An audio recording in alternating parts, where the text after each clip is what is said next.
Olá, eu sou a Elza Calazans e você está ouvindo o CB em Foco, canal de entrevista e comunicação da Universidade de Castelo Branco. Sejam todos muito bem-vindos a mais um bate-papo. Chegou setembro e com ele a campanha Setembro Amarelo.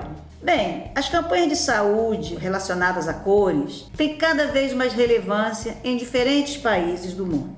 A Setembro Amarelo entra nessa lista junto a temáticas que ganharam bastante força, a exemplo do Outubro Rosa e do Novembro Azul. Mas você realmente sabe do que se trata? Será que a gente tem a consciência do que significa essa campanha Setembro Amarelo? Compreender a origem, o significado e a importância das ações com foco em saúde é fundamental. Isso permite contribuir com práticas preventivas, ajudar outras pessoas e saber quando é a sua vez de buscar apoio especializado.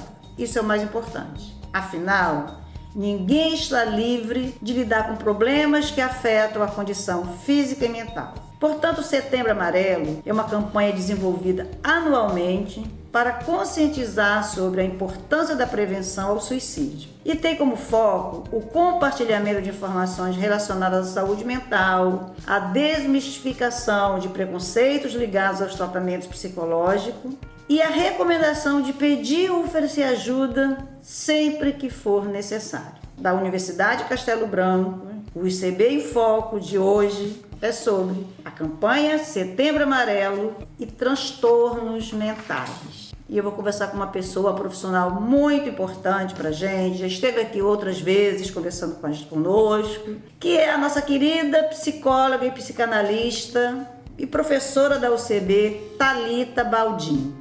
Ela é doutora em psicologia e é coordenadora do nosso curso de psicologia aqui da universidade. Thalita, seja muito bem-vinda. Muito obrigada mais uma vez pela sua colaboração, por estar sempre aqui disponível para colaborar com a gente, com quem está nos ouvindo. Como a gente já conhece a sua história na UCB, né? Você já estava presente aqui conosco. Eu vou começar pedindo que você fale com toda essa experiência que você tem. Lindamente já falou aqui para a gente dos cuidados com os idosos. Foi um episódio que nos sensibilizou bastante. E não poderia começar setembro, um mês dedicado à saúde, né? Da gente refletir sobre a saúde mental, sobre essas questões todas, sem não poderia ser outra pessoa senão você, para começar a bater esse papo com a gente. Conta pra gente qual a importância dessa campanha, quais os seus objetivos, o que as pessoas devem pensar nesse mês de primavera e de saúde. Olá, Elza, obrigada mais uma vez pelo convite, um prazer estar aqui com vocês, a gente poder conversar, trocar algumas ideias, né, e pensar um pouquinho mais sobre esse momento que é tão importante pra gente, e falo a gente especialmente pensando enquanto profissional da área da saúde, mas também em termos sociais, né, a gente desde 2015 vivencia campanhas diversas das cores, como você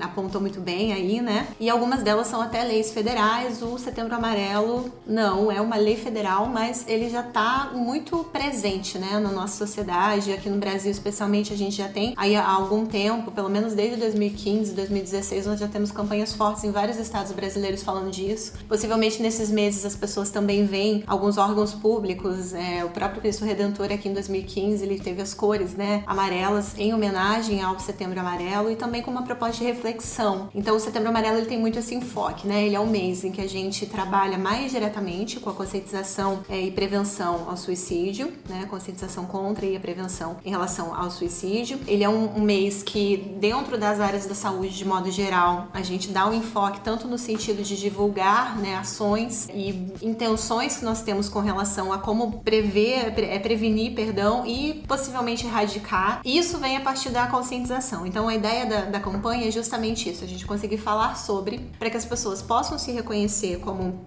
estando em sofrimento, em grande sofrimento psíquico, e elas possam também entender que isso não é uma coisa individual, que não é uma questão unicamente deste sujeito, E a ideia mesmo de pensar uma campanha é não responsabilizar o sujeito por aquilo que ele vive, mas pensar que coletivamente nós precisamos criar estratégias que nos fortaleçam com relação à questão. E com relação especificamente ao suicídio, isso tem um enfoque muito grande na conscientização propriamente, porque o fato da gente não falar permite que aquele sujeito vivencie sozinho sem ter acesso ao tratamento. Então a importância, se eu pudesse resumir isso, né, em poucas palavras, a importância do Setembro Amarelo é principalmente a gente conseguir pensar em estratégias e fazer com que essas estratégias cheguem até as pessoas. Elas sabem aonde procurar ajuda quando precisarem, sentirem que precisam. Muito bom. Você tocou num ponto, Thalita, que é muito importante, porque a gente sabe, né, que ainda existe muita questão do estigma, não só quando a gente fala do suicídio, mas em relação aos transtornos mentais. Você acha que é possível, a gente consegue reduzir isso com o esforço de vocês, profissionais, da sociedade? Você acha que é possível a gente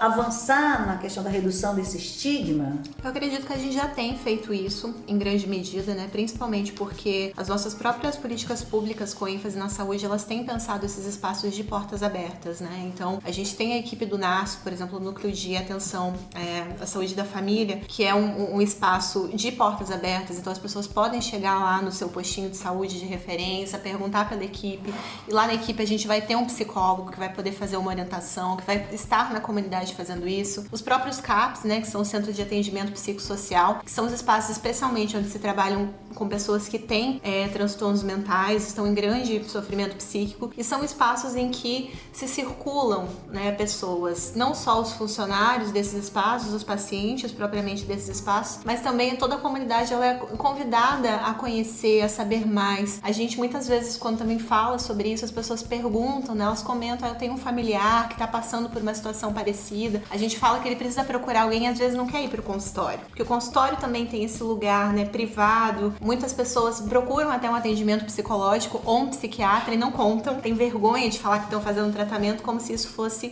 algo proibido ou algo que não se deve falar sobre. E quando a gente abre a porta desse lugar, né, e a gente mostra que toda a sociedade está implicada ali, que falar de saúde mental é falar do trabalho, é falar da família, é falar das relações pessoais, é falar dos nossos sonhos, né, dos nossos desejos, do que a gente aposta também na vida enquanto um espaço de produção coletiva, né, porque a gente produz junto com os outros. Acho que isso vai minimizando um pouco essa ideia de que existe algo da loucura aí, né, transtorno mental muitas vezes ainda está vinculado com um estereótipo que é muito antigo, é de séculos, né, do louco que precisa ficar trancafiado. A gente viveu nos anos 70 no Brasil o começo da reforma psiquiátrica, o efeito dela é justamente a gente acabar com os hospitais, os manicômios, né, como se conhecia antigamente, e reduzir ao máximo possível os hospitais psiquiátricos. Claro que esse processo ele foi feito com alguma transição e a gente tem muitos problemas ainda hoje com relação a isso, mas criar alternativas de serviços que possam acolher as pessoas, entendendo que essa prática precisa ser coletiva, acho que nos ajuda muito a reduzir esse estigma. Todos nós estamos à mercê, todos nós estamos disponíveis, podemos ser acometidos por um transtorno mental, né? Seja uma ansiedade, uma depressão, ou mesmo passar por situações em que a gente tá muito triste e pode chegar um momento que precisa de uma ajuda, né? E essa é uma dificuldade hoje que a gente tem, porque aí a gente não permite nem ficar triste, né? Perdeu alguém em 3 semanas, você precisa ter elaborado esse luto, não é assim que funciona, né? Senão você precisa de medicação. Não é desta forma que funciona, né? Então quando a gente também começa a entender um pouco mais que todos nós sofremos, que a gente, sim, pode se permitir sofrer, que nem todo sofrimento precisa ser medicado ou medicalizado, né? Que é quando a pessoa vai para uma instituição para cuidar desse sofrimento. Acho que ajuda a gente a reduzir pelo menos um pouquinho essa lógica da loucura que precisa ser trancafiada ou pelo menos escondida aí, né? Você é muito interessante nessa conversa, porque a gente refere sobre alguns pontos tão perto da gente e às vezes a gente não percebe, né? Essa questão de estigma, muitas vezes a gente vê no cotidiano ao lado as pessoas estão com depressão e escondem que tomam remédio de depressão, como se a depressão não fosse uma doença, como outra qualquer. E aí eu te pergunto, existe alguma dica sua pra gente poder, como é que a gente identifica alguém do nosso lado que está precisando de ajuda? Não é fácil identificar, não sei também se é nosso papel, né, enquanto esse familiar ou amigo, identificar que aquela pessoa está com depressão, porque muitas vezes isso é uma tristeza, mas a gente poder se colocar numa posição de também ouvir o outro. A gente perdeu muito isso. Nos nossos modos de vida contemporâneos, a gente perdeu muito esse lugar da escuta do outro. Vida muito corrida, muito trabalho, a gente tá sempre cansado. Eu mesma às vezes me pego pensando, eu falei com gente o dia todo, agora eu não quero mais falar com ninguém. E aí as pessoas que vivem comigo, né, que estão à minha volta, acabam negligenciando um pouco isso. Então, acho que a gente fazer esse esforço, né, de poder estar disponível pro outro, de querer saber como está, de falar, fulano, e aí, como é que você está? E veja que o nosso modo de perguntar, a gente mudou, porque ultimamente a gente passa, né, e aí, tudo bem? Tudo bem, tudo? E é isso, acabou, né? Agora, quando você pergunta como é que você está, o que você tem a me dizer e eu paro pra te ouvir, isso dá uma diferença danada. E aí, a gente permite também também que esse outro, né, que porventura esteja passando por uma situação muito difícil, possa também falar sobre isso e pensar em estratégias coletivas de auxílio, de mútuo auxílio. Então eu acredito muito na força da coletividade nesse sentido, assim, né, a gente inspirar pessoas a estarem mais próximas das suas próprias pessoas, né, essas pessoas próximas para construir vínculos. Thalita, você acha que o advento das redes sociais, da internet, contribuiu para isso? Eu acredito que sim. A gente está conectado, mas ao mesmo tempo a gente está tão distante do outro. Exatamente. E as redes sociais, vamos pegar aí essas redes que a gente tem da imagem, né? A gente cola muito na imagem, numa imagem perfeita que é completamente atravessada Padrão por perfeito. filtros. São filtros, é uma boca que eu não tenho, é um cílio que eu não tenho, uma maquiagem que eu não tenho. E que a gente faz um recorte, né? E é o recorte da vida perfeita. Eu acredito muito, escuto isso muito, porque além, né, como você me apresentou no início, além de professora, eu sou também psicóloga clínica, trabalho como psicanalista no consultório, e eu escuto as pessoas falando sobre isso, né? Eu não fico à vontade para falar pros outros que eu tô bem, porque tá todo mundo tão bem, e aí eu que vou acabar com a felicidade do outro, vou deixar o outro preocupado. E na verdade não é isso, né? É o recorte que a gente mostra na rede social, mas nada substitui esse encontro, né? Nada substitui o encontro Você com o é outro. tão profunda nas tuas citações, nas tuas abordagens, que eu sinto vontade de fazer terapia com você, gente, sério. Tô quase atravessando a balsa pra fazer terapia com você. É incrível como a gente percebe isso em diversas profissões, é notável para nós jornalistas, como a sua abordagem é muito humana. Você olha assim, você tem de verdade, gente, você é muito profunda na sua, você passa muita verdade. Eu acredito fortemente Acredite nisso. Acredito muito nisso, assim, né? Quando a gente também tem essa percepção, né, e toma como uma verdade aquilo que faz, acho que não tem como a gente não ficar interessado nesse ser humano, né? Eu acho que isso falta muito pra gente. Amor ao ser humano, né, isso gente? aí. É isso. Me fala uma coisa, Thalita, fala um pouco pra gente, pra quem tá nos ouvindo, sobre os fatores que contribuem, que podem levar a esse comprometimento da tua saúde mental, além do dia a dia, do desamor, da falta de um ouvido, de um ombro, de um amigo de verdade. Hoje em dia todo mundo desconfia de todo mundo. Tá muito, na verdade, eu acho que os ambientes profissionais, de verdade, estão um pouco tóxicos no ambiente da sociedade. Quais os principais fatores hoje que contribuem para que tanta gente esteja com indício de distúrbios mental? Você não sei se essa palavra certa, distúrbio, a gente usa transtorno. O transtorno, o sofrimento psíquico, o transtorno, que depende muito também da abordagem de quem vai trazer o tema, né? Mas eu não posso deixar de considerar, Elza, a questão dos determinantes sociais na saúde, né? Então, a nossa saúde... Sabia que ia falar isso. É esperado, né? O profissional da Esperado. saúde precisa falar disso, assim, né? Nós somos atravessados pelo contexto social. Então, tudo que nos acomete tem um impacto, tudo que nos atravessa tem um impacto na nossa saúde, não só física, mas também mental. O fato de hoje a gente viver, por exemplo, contratos de trabalhos bastante instáveis, precários, quando se tem um contrato de trabalho, né? O fato da gente viver sempre à mercê e o medo, né? De que você vai ser assaltado na rua, de que você pode perder sua vida. Então a gente vive, especialmente aqui no Rio de Janeiro e certamente, claro, em outros lugares também, a gente vive em lugares em que nós não nos sentimos seguros. Então essa falta de sensação de segurança cria nas pessoas também uma dificuldade de precisar lidar com um paradoxo que eu preciso sair de casa para ter dinheiro, para ter uma vida, ao mesmo tempo eu quero proteger a minha vida, né? Então quando isso grita, quando isso chega num ponto muito extremo para um sujeito, isso vai trazer nele um sofrimento, certamente, que vai ser desproporcional quando a gente pega uma média do que seria um sofrimento aceitável, digamos assim, que permite a vida seguir, né? Então a pobreza tem relação com isso, a falta de saneamento básico, não acesso à cultura, porque a gente não quer só comida, né? A gente quer também diversão e arte, a falta de acesso aos serviços de saúde, como às vezes uma dor, por exemplo, não tratada, pode se ter uma dor orgânica, né? Não tratada, pode se transformar também num transtorno mental. Então isso tudo contribui também para um adoecimento mental. O mundo contemporâneo não está fácil. É um desafio para a gente sobreviver aqui. A falta de valorização também. A gente hoje tem muitos... A sociedade hoje rotula muito. Você é velho, tá coroa, é deslocado, é maluco. Você ouve isso diariamente. Sim, não à toa falei isso no outro podcast e falo de novo. Assim, os nossos maiores índices de suicídio no Brasil são entre idosos, pessoas acima de 60 anos. Isso não é pouca coisa, né? Pois é. E um bom tema para se abordar, né? Voltando ao seu primeiro bate-papo com a gente aqui. E aí, voltando a esse tema, né? Thalita, suicídio, que de fato ainda é um tabu, a gente sabe disso. Como a gente abordar esse assunto, por exemplo, não vocês psicólogos, psicanalistas, mas saindo da esfera clínica, como abordar isso também junto aos jovens? Como é que está essa questão hoje social? Porque as pessoas têm muita dificuldade ainda de falar desse tema. Acho que a gente também tem dificuldade de chegar, né, numa linguagem que seja convidativa, atrativa e possível também para as pessoas, né? Então poder falar, e eu não sei se a gente precisa falar diretamente sobre o suicídio, mas a gente falar sobre o sofrimento, né? E que o sofrimento ele é coletivo na nossa sociedade, que nós não vivemos muitos dos nossos lutos, né? E o luto ele é um processo, ele exige que a gente possa tratar disso, trabalhar com isso.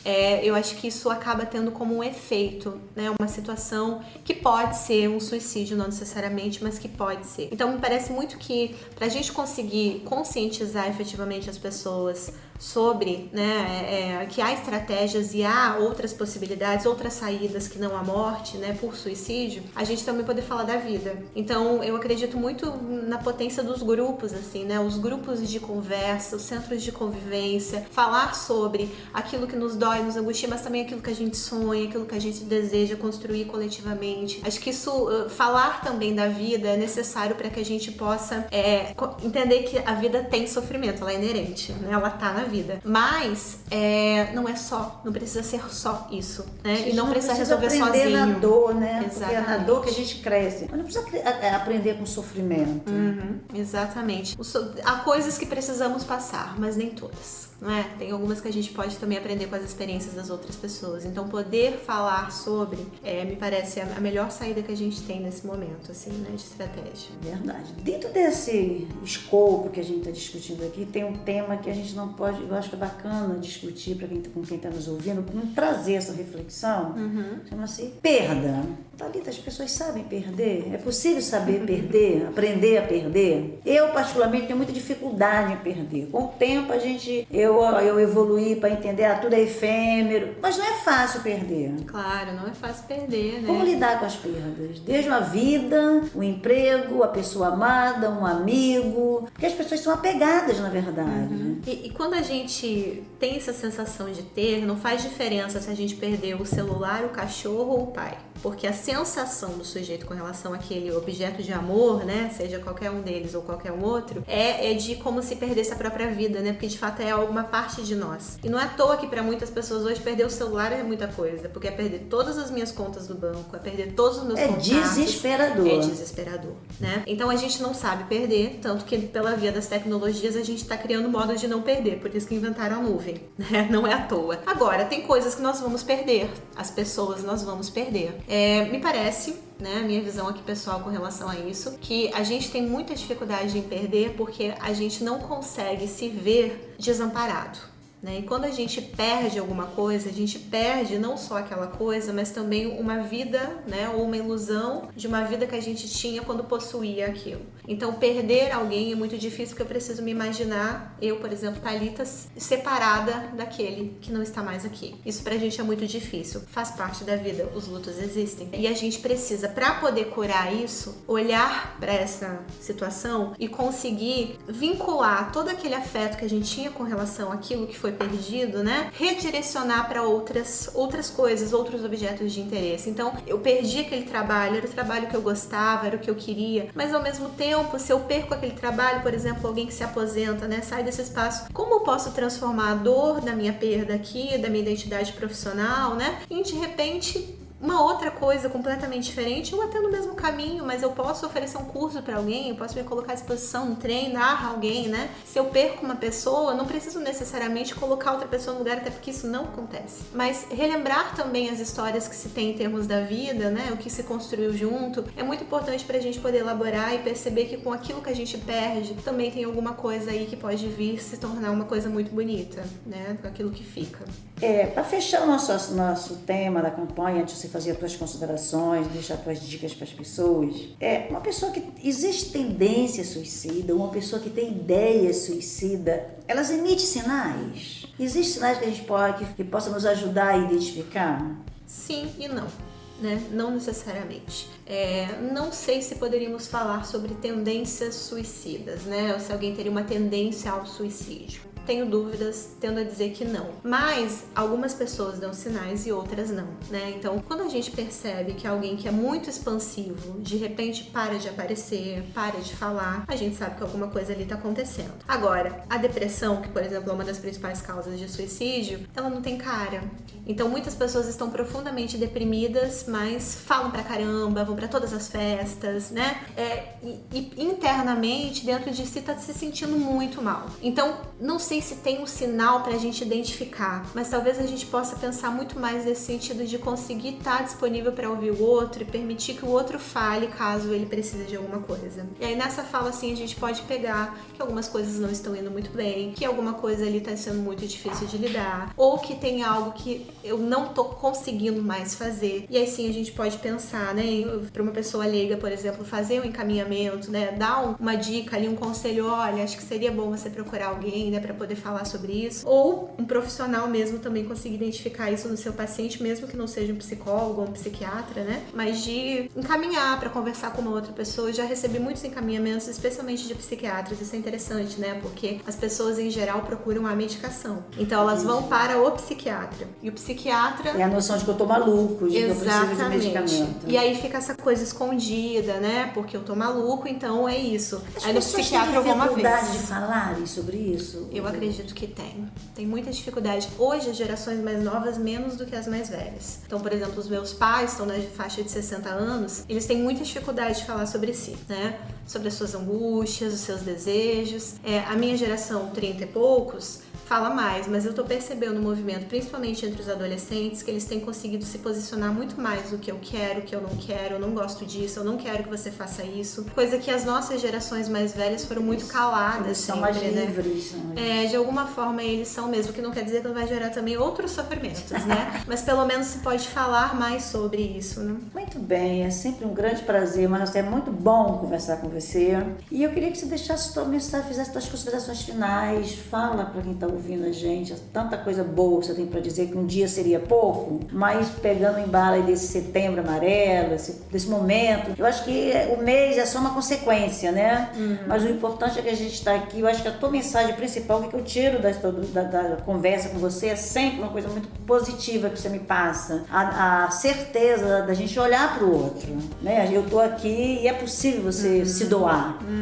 Então deixa a tua mensagem para quem está ouvindo a gente, né? Claro, primeiro de tudo queria te agradecer, assim, de poder também refletir e pensar a partir desses pontos, né, que vem com a minha história, minha perspectiva profissional, mas também de poder me repensar enquanto sujeito, qual é o meu papel enquanto ser social, né, na relação com os outros. E o que eu poderia talvez concluir dizendo é isso, assim, né, que a gente possa reaprender a ser mais disponível para o outro no contato, no dia a dia, na verdade de quem a gente é também, né, e não só atrás do filtro lá no Instagram. E que se a gente sentir necessidade, que também possa sempre procurar as pessoas que podem nos ouvir. E aí, considerando, né, que esse podcast chega para vários públicos, várias pessoas, todo mundo tem um professor que gosta mais, que se entende melhor, que se identifica, todo mundo tem ali um tio, às vezes mais distante, uma madrinha, um colega um pouco mais velho, que pode dar uma ajuda nesse sentido, dar um direcionamento, um encaminhamento. Procurem profissionais da psicologia, da psiquiatria, se for o caso, profissionais da área da saúde que possam nos auxiliar em momentos difíceis. Não é nenhum problema a gente dizer que tá sofrendo, porque todo mundo está. O problema realmente aparece quando a gente não fala. E aí isso vira uma bola de neve e fica muito difícil. E se ficar muito difícil, a gente também tem no Brasil, né, o Centro de Valorização da Vida, que o telefone é 188, que qualquer pessoa pode ligar a qualquer momento. Vai ser atendido por uma equipe que tem um treinamento para lidar com situações